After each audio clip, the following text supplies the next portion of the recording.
اس دفعہ ملک واقعی بڑی مشکل میں ہے۔ اگرچہ ماضی میں بھی حالات بہت خراب رہے، لیکن جو صورتحال اب بن چکی ہے اس سے نکلنے کا راستہ واقعی نظر نہیں آ رہا۔ ماضی میں ایسے حالات درپیش نہیں تھے۔ ہاں، 1970 کے الیکشن کے بعد ایسی صورتحال بنی تھی اور اس کے نتائج ہم سب جانتے ہیں۔ اس سے یہ بھی پتہ چلتا ہے کہ جنہوں نے 2018 میں ہاں کو جتوایا تھا وہ اس دفعہ نواز شریف کو اس طرح وکٹری دلوانے میں ناکام رہے۔ نواز شریف اور ان کے ساتھی اس خوش فہمی میں رہے کہ ساڑی گل ہو گئی ہے۔ یہ میسج بہت غلط گیا۔ لوگوں کو لگا کہ فیصلہ پہلے ہو چکا ہے، اب ان کی کیا اوقات ہے۔ اپنے تئیں یہ پالیسی تھی کہ 16 ماہ کی حکومت، پھر لمبی نگران حکومت بنوانے کے بعد وہ بآسانی الیکشن جیت لیں گے۔ اپنی غلطیوں کی بدولت بانی پی ٹی آئی اور ان کی پارٹی 9 مئی میں پھنس چکے تھی۔ مقتدرہ اور خان ایک دوسرے کے مد مقابل تھے۔ مقتدرہ کے پاس اور کوئی راستہ نہیں تھا کہ شریفوں کو ہی آگے لایا جائے، ورنہ خان انہیں ٹکنے نہیں دے گا۔ یوں بانی پی ٹی آئی کا خوف دونوں کو قریب لے آیا۔ پی ڈی ایم حکومت نے ملکی اور عوامی مفادات کے علاوہ دیگر سب معاملات پر توجہ دی، جن میں اپنے لیڈروں کے کرپشن کیسز کو ختم کرانا بھی شامل تھا۔ اسحاق ڈار، سلیمان شہباز اور دیگر کی لندن سے واپسی اور ضمانتیں، سب لیڈروں کو کلین چٹ ملتی گئی۔ اکیلے نواز شریف باقی بچے تھے، انہیں بھی پروٹوکول کے ساتھ لا کر کلین چٹ دے دی گئی۔ رہی صحیح کسر بانی پی ٹی آئی کو الیکشن سے پہلے سزائیں دے کر پوری کر دی گئی۔ مقتدر افراد یہ بات سمجھنے میں ناکام رہے کہ اس ملک میں لوگ سیاسی لیڈروں کا انتخاب اس بنیاد پر نہیں کرتے کہ وہ بہت نیک اور پرہیزگار ہیں، وہ کرپٹ نہیں ہیں یا اخلاقی طور پر بہت اعلیٰ ہیں۔ لوگوں کو اخلاقی یا مالی طور پر وہی لیڈر کرپٹ نظر آتے ہیں جنہیں وہ پسند نہیں کرتے۔ جنہیں وہ پسند کرتے ہیں ان کی اخلاقی یا مالی کرپشن پر کوئی مسئلہ نہیں ہوتا۔ اپنا اپنا لٹیرا سب کو پسند ہے۔ ہم سمجھتے ہیں کہ ہر شہری اور ووٹر یورپین معیار رکھتا ہے کہ جہاں لیڈر کی چھوٹی سی خبر یا اسکینڈل اسے استعفیٰ دینے پر مجبور کر دیتے ہیں اور وہ عمر بھر شرمندگی کا سامنا کرتا رہتا ہے۔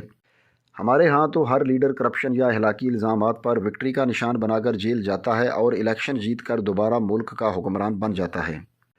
حالیہ انتخابات کا سب سے زیادہ نقصان نواز شریف کو ہوا ہے۔ جن حالات میں وہ الیکشن جیتے ہیں وہ بہت مشکوک ہیں۔ ان کے مخالفین الزام لگا رہے ہیں کہ وہ دونوں سیٹیں ہار رہے تھے۔ ان کی جماعت بمشکل 70-80 سیٹیں لے سکی اور ان کے حتمی نتائج پر بھی سوالات اٹھ رہے ہیں۔ ان حالات میں نواز شریف کے پاس 2-3 آپشنز ہی تھے کہ وہ اتنی کم سیٹوں کے ساتھ اپنی حکومت بنانے کا اہتمام ہی نہ کرتے۔ وکٹری سپیچ کی بجائے وہ یہ تقریر کرتے کہ وہ اپنی شکست مانتے ہیں اور پی ٹی آئی کے آزاد امیدوار اپنی حکومت بنا لیں، ہم اپوزیشن میں بیٹھ جاتے ہیں۔ لیکن وہی بات کہ مفت کی شراب بھلا کون چھوڑتا ہے۔ اقتدار آتا دیکھ کر وہ پھسل گئے۔ نواز شریف بھول رہے ہیں کہ وقت بدل چکا ہے۔ 18 سال کی عمر میں ووٹ ڈالنے کے حق نے نوجوانوں کو خان کے ساتھ کھڑا کر دیا ہے۔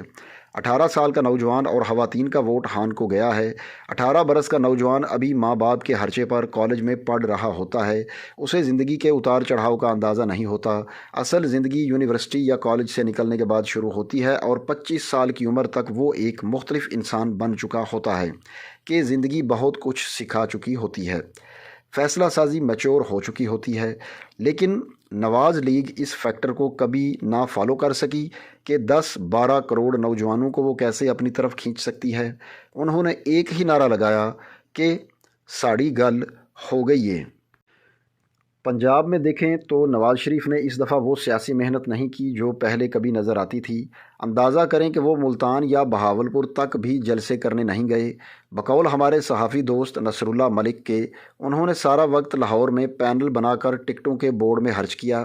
شاید ان کے ذہن میں یہی تھا کہ ان کو حکومت میں لانا اداروں کی ذمہ داری ہے یا مجبوری، وہی سب کچھ کریں گے اگر انہیں ہان سے بچنا ہے۔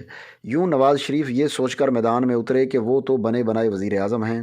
دوسرا، وہ اقتدار اپنے گھر سے باہر نہیں جانے دیتے، جس سے نوجوان نون لیگ سے نالاں ہیں کہ یہ خاندان سب کچھ گھر میں رکھتا ہے۔ اگر بھائی نواز شریف وزیر اعظم ہوں تو دوسرا بھائی شہباز شریف وزیر اعلیٰ پنجاب، اگر والد شہباز شریف وزیر اعظم ہوں تو بیٹا حمزہ شہباز وزیر اعلیٰ پنجاب، اور اب اگر بھائی شہباز شریف وزیر اعظم تو بیٹی مریم نواز وزیر اعلیٰ، اور سب سے بڑھ کر سمدی اسحاق ڈار ہر دور اور ہر حکومت میں وزیر خزانہ، جن کا کام IMF کو دھمکیاں دینا ہے اور ڈالر کو 220 روپے سے 300 روپے سے اوپر لے جانا۔ دوسری طرف آصف علی زرداری نے سمجھداری دکھائی ہے۔ وہ سب کچھ خاندان میں نہیں رکھتے بلکہ بڑے عہدے بانٹتے رہتے ہیں۔ ان کی پارٹی کے اندر سب کو امید ہے کہ اگر مراد علی شاہ سندھ کا وزیر اعلیٰ بن سکتا ہے تو کسی دن ان کی بھی قسمت کھل سکتی ہے۔ اگر یوسف رضا گیلانی اور راجہ پرویز اشرف وزیر اعظم بن سکتے ہیں تو ان کی لاٹری بھی نکل سکتی ہے۔ یوں ان کی پارٹی میں زرداری صاحب سے وفاداری کا عنصر زیادہ نظر آتا ہے۔ اگر نواز شریف صاحب کی پارٹی میں دیکھیں تو پہلے انہوں نے پرویز الہی کو لارا لگائے رکھا کہ آپ کو وزیر اعلیٰ پنجاب بنائیں گے، اور پھر یہی لارا انہوں نے چودھری نثار علی خان کو لگایا۔ اب پنجاب میں شریف خاندان سے باہر وزیر اعلیٰ بنانے کی بجائے مریم نواز کو وزیر اعلیٰ بنایا جا رہا ہے۔ دیکھا جائے تو 40 سال سے زائد ایک ہی گھر میں وزیر اعظم اور وزیر اعلیٰ کی عہدے رہے ہیں، جس سے نوجوان نسل میں ان کے خلاف سیاسی نفرت ابھری ہے، جس کا خمیازہ وہ بھگت رہے ہیں۔ یوں دھیرے دھیرے نواز لیگ سے بڑے نام نکل گئے ہیں۔ پرویز الہی چھوڑ گئے، میاں اظہر چھوڑ گئے، چودھری نثار علی خان، شاہد حقان عباسی، مفتاح اسماعیل اور مہتاب عباسی پارٹی چھوڑ گئے کیونکہ انہیں وزارت سے آگے اپنا سیاسی مستقبل نظر نہیں آتا۔ سعد رفیق بھی کئی دفعہ ملتی جلتی باتیں کر چکے ہیں۔ اس دفعہ تو وہ الیکشن ہی نہیں لڑنا چاہتے تھے اور نواز شریف کو خود انہیں کہنا پڑا۔ یہی وجہ ہے کہ جب وہ الیکشن ہارے تو انہوں نے فوراً اپنی ہار تسلیم کر لی اور کسی رولے میں نہیں پڑے۔ اب باتیں ہو رہی ہیں کہ اسحاق ڈار کو سینٹ کا چیئرمین بھی بنایا جا سکتا ہے۔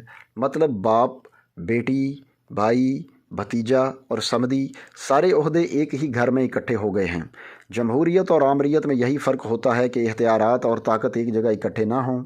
سب ساتھ مل کر کھاؤ، سب کو حصہ دو، عوام کو بھی طاقت دو۔ جمہوریت صرف عوامی ڈکٹیٹر بننے کا نام نہیں ہے بلکہ عوامی خدمت اور اختیارات عوام کو واپس کرنے کا نام ہے، جس میں شریف خاندان بری طرح ناکام رہا ہے۔ جمہوریت میں شکست ہوتی رہتی ہے اور بندے کو انتظار کرنا پڑتا ہے، لیکن اگر آپ شکست کھانے کے بعد بھی ہار نہیں مانتے تو پھر آپ اپنی برسوں کی سیاست کا بیڑا خود غرق کرتے چلے جاتے ہیں۔ پھر آپ یہ سوچ کر گھر بیٹھ جاتے ہیں کہ ساڑی گل ہو گئی ہے۔ جب آپ عوام سے زیادہ ساڑی گل ہو گئی ہے پر بھروسہ کرتے ہیں تو پھر نتیجہ یہی نکلتا ہے جو نکلا ہے کہ آپ کے آگے کنواں ہے اور پیچھے کھائی۔ دوستو، یہ جو کالم ابھی آپ نے سنا یہ مشہور کالم نگار رؤف کلاسرا کا کالم تھا جو 16 فروری 2024 کو روزنامہ دنیا میں شائع ہوا۔ اگلی ویڈیو آنے تک اللہ حافظ۔